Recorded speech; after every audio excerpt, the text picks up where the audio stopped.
No, I should have put some lipstick on. My name is Kunal Patel. I'm 19. Intend on graduating in 2019. I'm a junior right now.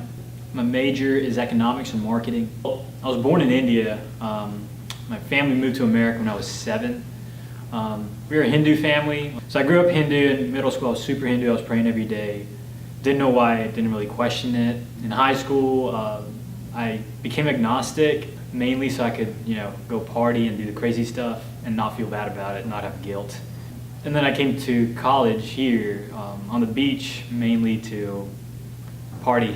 But the first day of class, I showed up half drunk, 5 minutes late, and the only seat that was open was beside this guy named John, who was here to plant a church, my age, freshman also.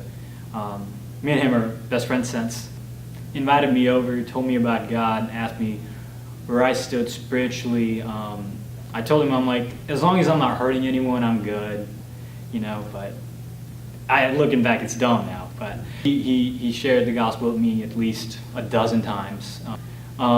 He's like, you know what, let's start a book club. You can call it a book club on the most famous book ever written, and I'll call it a Bible study. And let's meet up for an hour. We already hang out anyways. Let's just meet for an hour and discuss this. If you don't convert, then you'll know what you don't believe in.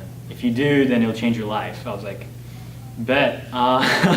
We started meeting up once a week for a Bible study.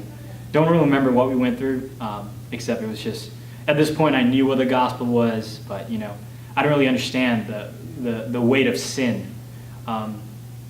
or why Jesus had to come down so much. But I remember we met at Port City, Java. I remember sitting there, I'm like, they're like, hey, how are you doing? And I don't know, I hadn't thought of it before. I was just like, this is a free gift. I want to give my life to Christ. And I didn't plan on saying it. I was just there. They just asked me how I was doing. And they were surprised themselves. But I just said it.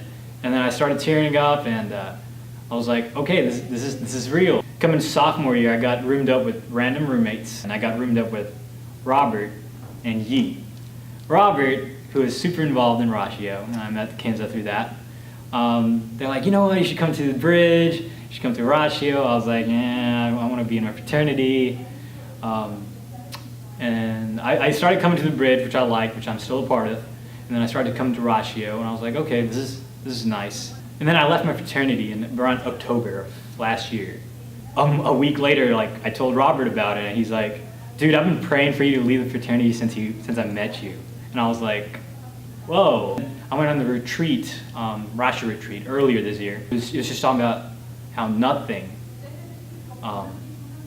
fulfills us other than God's love, because we're wired for it. We need it. And we look at John D. Rockefeller, who had everything in the world, richest man ever alive, and he's still like, I want to make one more dollar.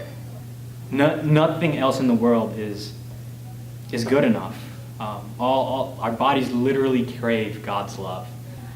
Ratio really just shown me that this is God's love and why we need it. But why do I believe so many things? Apologetics is just a means that all point to Him. It's just so great to see us, a fellowship of Christian students who are in the minority here and are still just on fire for Jesus.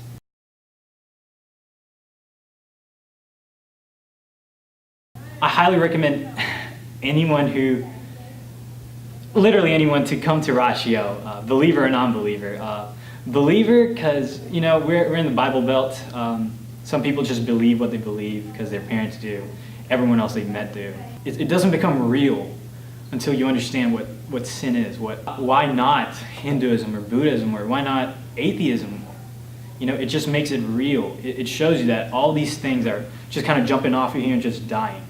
They all point to a grave, and Jesus is the only thing that gives you life. And for the non-believer, I just ask you, come with the intent of knowing there's only one truth, and if you seek it, you will find it, and that's in Jesus Christ. I remember growing up, my dad would tell me, and I've probably heard this in movies too, No one can prove their religion.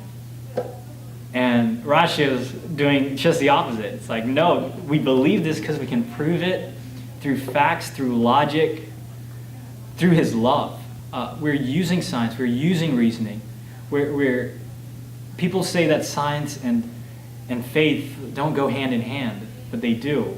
You're placing your trust in someone who's proven themselves trustworthy by the facts that are historically accurate. These are the formative years of just Christians. And for college students, it's just great to know why, have a backbone to why do I believe what I believe. Why do I pray at night? You know, some people just get in the habit of it, but never question it. Ratio just really makes you question it and understand it. And, you know, when you're doubting it, ever, because we always do, gives you a backbone to stand on. It's like, no, this is the only thing there is. If there's anything wrong, it's in me. You know, God's hand is always out there. So that's why you should support Ratio.